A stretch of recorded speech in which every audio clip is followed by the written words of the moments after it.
Well, hello there. Before we get into this video, let me have this little bit to say. This Thomas episode remake that I will be showing you presented to me with a bit of mix-ups. I tried to get my Trackmaster Skarloey feel he's all crooked, or make him lean over on one side. This then had me showing it to Ackley Attack 4427 and asked him for his honest opinion, and he suggested that the second choice looks much better to him. So after finishing the remake, it has me wondering, is it just me? Or is it better or worse than all those other people who did this Thomas episode remake on YouTube? I wasn't sure about it at first, but I'm hoping that this video will get me a lot of thumbs up. Well, we're going to get this remake broadcasted for how entertaining it will be. I hope you'll enjoy this video.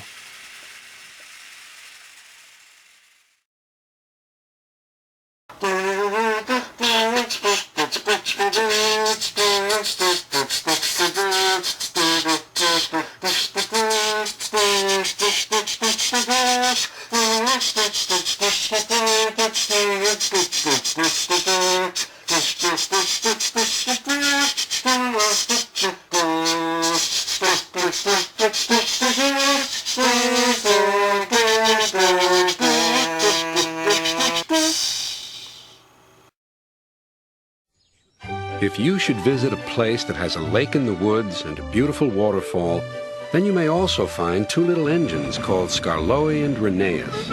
The engines know everybody, and everybody knows them. There are two more engines, Sir Handel and Peter Sam. They used to be called Stuart and Falcon, but they like their new names better. One day, Sir Topham Hatt sent Edward to the works to be mended. A big surprise awaited Edward. It's Skarloey. What's he doing here? Skarloey was pleased to see Edward. I've been sent here for a rest, he sighed. I was put in this shed so that I could see everything and not be lonely. But I do miss Remake. He's going to be mended. I wish I could be mended too and pull coaches again. Just then, some workmen arrived. We're going to take you to the works now, Edward. Come along. Goodbye, Skarloey. Your railway's a lovely line. Oh, it is, it is. You've cheered me up, Edward. Goodbye.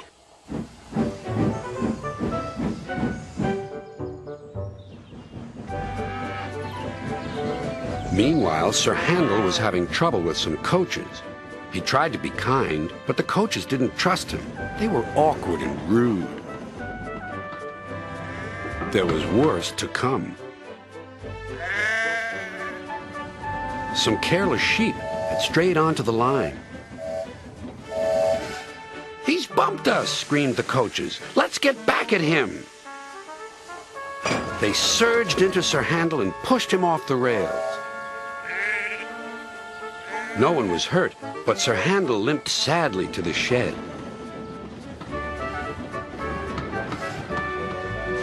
No more work for you today, said his driver. How are we going to pull the visitors' train without an engine? What about me, sir? Skarloey, can you do it? I'll try, said the old engine.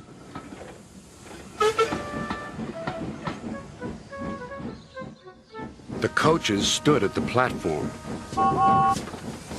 I'm ashamed of you, scolded Skarloey. You might have hurt your passengers. The coaches quivered. We're sorry, Skarloey. The conductor blew the whistle, and their journey began.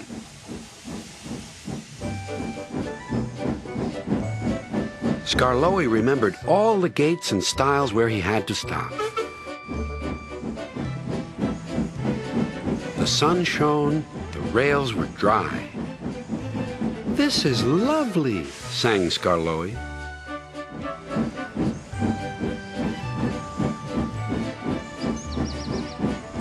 Presently, the line grew steep. Skarloey felt short of steam. Take your time, soothed his driver. It'll be better downhill, Skarloey said to himself. But it wasn't.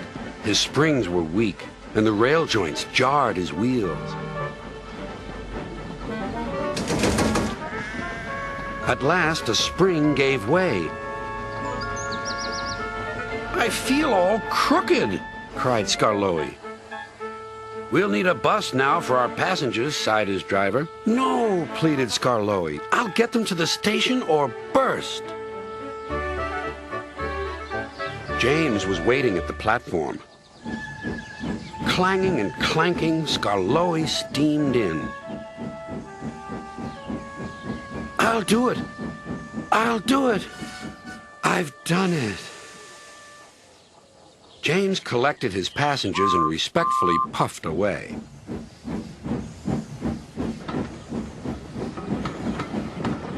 Everyone was pleased with Skarloey, but he was still worried.